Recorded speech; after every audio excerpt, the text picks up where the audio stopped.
рековте план за Македонија, какви проекти содржи?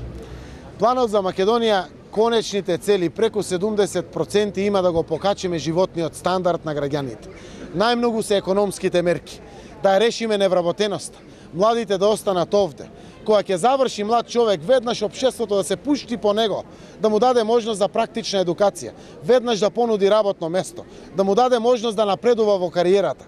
Конечно да бидеме насочени да ги ловиме буквално младите луѓе со нивен ангажман овде, но при тоа да ги намалиме и трошоците на живот. Што значи тоа? Сите овие макро трошоци секојдневно што доаѓаат до секое семејство, да ги намалиме, да ја вратиме ефтината тарифа, да ја укинеме радиодифузната такса, да ги намалиме извршителските трошоци на извршителите до не повеќе од 10% од главниот долг, да ги укинеме сите овие казни кои што доаѓаат кон граѓаните, намалувајќи ги трошоците на граѓаните, а вбризгувајќи повеќе пари во секое семејство, ќе го покачиме стандардот со помалку трошоци, на крајот ќе го добиеме финансискиот квалитет на живот кон граѓаните. Секако граѓаните од нас очекуваат да го решиме правосудството во делот на законот да важи еднакво за сите, да има правда во Македонија. Од нас очекува да има слобода, да има демократски институции, да има независни институции, да ја департизираме државата.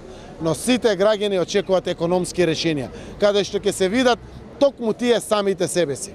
Покрај ваквиот принцип на покачување на плати и намалување на трошоците, наша конечна цел е да враќаме пари назад по сите основи.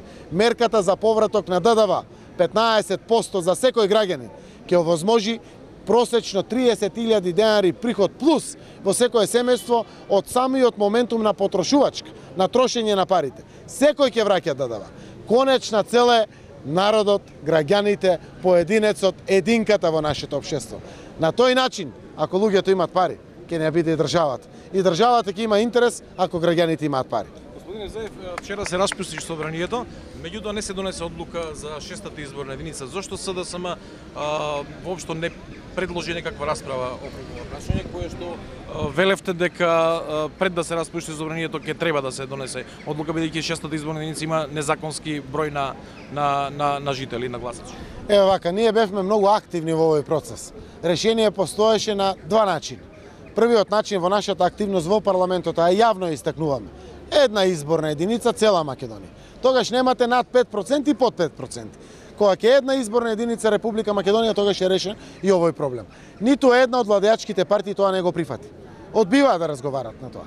Второто решение го оставивме, еве вие сте владеачки партии, како вие ќе се договорите, ние карт бланш тоа ќе го прифатиме. И не успеа да се договорат на оваа прашање.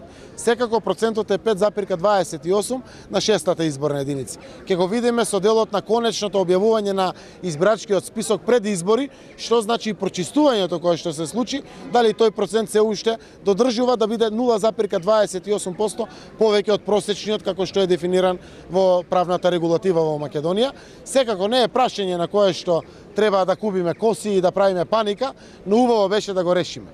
Треба владеачките партии да дадат одговор зошто не успеа да го надминат оваа прашање кога од опозицијата има карт бланш, отворена поддршка какво и да е решението на овој проблем. Господине Заев, Повелете. веќе декември или 11 декември е денот на изборите, денот на промените во Република Македонија. Или нема. Денеска треба да се официјално распишат изборите, тоа го најави Трајко Велјановски.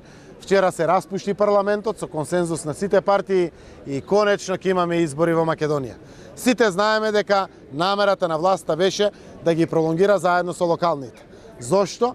Да ги дислоцира темите од важните теми во Македонија, да се зборува за тротоарче, за улица, за водовод.